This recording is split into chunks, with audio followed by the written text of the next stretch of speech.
नमस्कार. शेती आणि जंगल याच्यामध्ये काय फरक आहे आणि त्यांचं फायदे काय आहेत? जंगल हे नॅचरल इकोसिस्टम आहे. म्हणजे माणसाच्या इंटरव्हेन्शनच्या शिवाय ती व्यवस्थित स्वतःचं काम चालू ठेवू ठेवू शकते आणि त्याच्यामध्ये खूप कॉम्प्लेक्स वेगवेगळ्या पद्धतीच्या वनस्पती, कीटक, प्राणी, पशु, पक्षी आणि ह्या सगळ्यांचा त्याच्यामध्ये समावेश असते.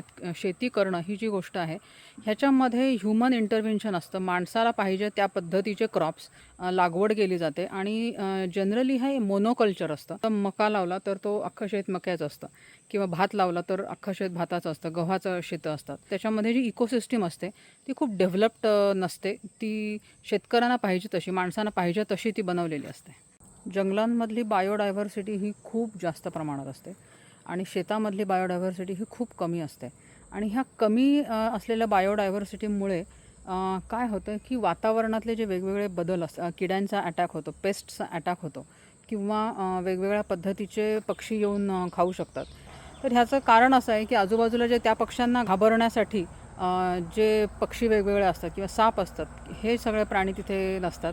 शेतासाठी जे पेस्ट असतात ते जंगलांसाठी ते तसं नसतं. ते त्यांची एक सायकल फॉर्म करणारं एक मधला दुवा असतो आणि ही सायकल ह्या सगळ्या गोष्टींशिवाय पूर्ण होऊ शकत नाही. जंगल जे असतं त्याला कार्बन सिंक म्हणतात. त्याच्यातलं जे सॉईल कार्बन असतो तो खूप जास्त असतो. जेवढा जमिनीतला कर्ब हा जास्त, तेवढी ही जमीन जास्त फर्टाईल असते. पण शेतांमध्ये हा कार्बन जो असतो त्या मानाने कमी असतो. पावसाचं जे पाणी असतं ते जंगलांमध्ये ज्यावेळेला पडतं, त्याची सगळी मुळं आहेत खूप खोल आतमध्ये गेलेली असतात आणि त्याच्यामुळे वरतून पडणारा जो पाऊस असतो तो जमिनीमध्ये खूप आतपर्यंत पेनिट्रेट होतो. शिवाय जंगलांमधले जे वेगवेगळे प्राणी असतात, उदाहरणार्थ उंदीर, घुशी, खेकडे किंवा गांडुळे, वाळव्या, जमीन ते खणून ठेवतात आतमध्ये, त्याच्यामध्ये परफोरेट करतात. वेगवेगळ्या प्रकारचे मशरूम्स असतात, त्याची जाळी आतमध्ये असतात आणि ह्या सगळ्यामुळे जमिनीमध्ये पाणी मुरतं जंगलांमध्ये आणि हळूहळू नद्यांना, झऱ्यांना वॉटर टेबल वाढवणं ह्या सगळ्या गोष्टी ही जंगलं करत असतात.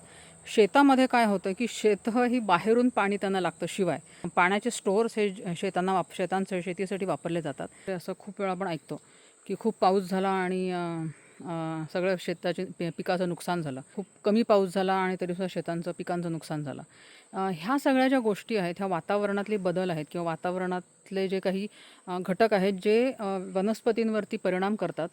शेतांना फार जास्त मोठा धक्का बसतो किंवा पण जंगलांना ह्याचा काही फरक पडत नाही. ह्याचं कारण असं आहे की ती इकोसिस्टमच एवढी सगळी कॉम्प्लेक्स असते की ते अतिशय रेझिलियंट होऊन जातं आणि एक प्रकारचे किडे असतात टोळ म्हणून, ते शेताच्या शेतं नुकसान करून जातात. पण अशी टोळधाड कधी जंगलामध्ये पडत नाही, कारण तिथे एवढे पक्षी असतात आणि एवढे त्या टोळांना त्यांचे शत्रू असतात की अशा ठिकाणी ती टोळधाड पडू शकत नाही.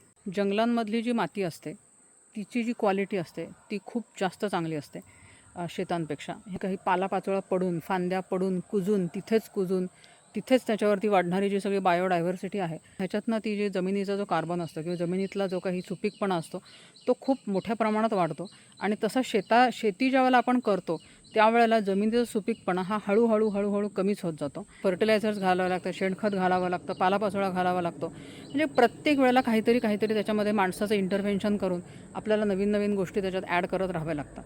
हे आम्ही वृंदावनमधलं सगळं जंगल आहे. अतिशय हेल्दी आणि अतिशय बेस्ट क्वालिटीचं जंगल आहे. इथे भरपूर काजवे असतात, भरपूर कीटक असतात, खूप वेगवेगळ्या पद्धतीची बायोडायव्हर्सिटी इथे असते. पण इथे तुम्ही बघू शकता ह्या बाजूला थोडासा पॅच शेतीचा आहे आणि हा रताळी लावलेली आहेत. ही जी रताळी लागवड जी जंगलात केल्यामुळे ती एवढी छान नाही आहे. ती जर का शेतात केली, ती ज्यांना सगळीकडनं उजेड असेल अशा ठिकाणी केली, शेतातनं निघतील ती खूप जास्त चांगल्या क्वालिटीची, जास्त चांगल्या प्रतीची असतील इथल्यापेक्षा. ह्याला पुरेसं सगळीकडनं ऊन मिळत नाही, ह्याला कॉम्पिटिशन खूप आहे सूर्यप्रकाशासाठी आणि बाकीच्या सगळ्यासाठी. पण ठीक आहे, जंगल तरी प्रिझर्व करता येतं, नाही तर शेती तरी करता येते. वृंदावनच्या पेजवरनं जे माहिती सांगितली जाते ही सगळी बेसिकली जंगलातली असते, इकोसिस्टमविषयी असते आणि निसर्गातल्या सगळ्या ओव्हरऑल घटकांविषयी असते. ह्याला शेतीशी कन्फ्यूज करू नका, कारण शेती ही गोष्ट वेगळी आहे आणि जंगल ही गोष्ट वेगळी आहे. आत्तापर्यंत त्याचा सगळा हा जो व्हिडिओ आहे ह्याच्यामध्ये आपल्याला असं लक्षात आलं की शेती ही सगळी नेगेटिव्ह बाजूला जाते आणि त्याच्या विरुद्ध जंगलाचं जर आपण बघितलं तर जंगलाचे सगळे फायदे भरपूर आहेत. पण म्हणून शेती करायची नाही का? नक्की करायची. ह्याचं कारण असं आहे की आपण रोज जे अन्न खातो हे जंगलातनं आलेलं नसतं, हे शेतीतनं आलेलं असतं. शेतकरी फवारण्या करतात, खूप किडे मारून टाकतात, खेकडे मारून टाकतात किंवा तण मारून टाकतात. हे अशा पद्धतीचं शेतकऱ्यांना सांगणं किंवा शेतीला दोष देणं किंवा अशा पद्धतीने शेतकऱ्यांना दोष देणं हे बिलकुल बरोबर नाही. हे हे आपल्या पचनी पडणारं नाही, कारण आपल्याला अन्न हे रोज लागतं आणि ह्या सगळ्या जगाला पोसण्यासाठी अन्न लागतं. एक हिंदीमध्ये खूप फेमस असा एक मूव्ही आहे आणि तेव्हा मला त्याचं नाव आठवत नाही आहे, पण त्या मूव्हीमध्ये एक असा फेमस असा डायलॉग आहे. तो डायलॉग असा आहे की जिनके खुद के घर शीशे के होते हैं वो औरों पे पत्थर नहीं फेंका करते.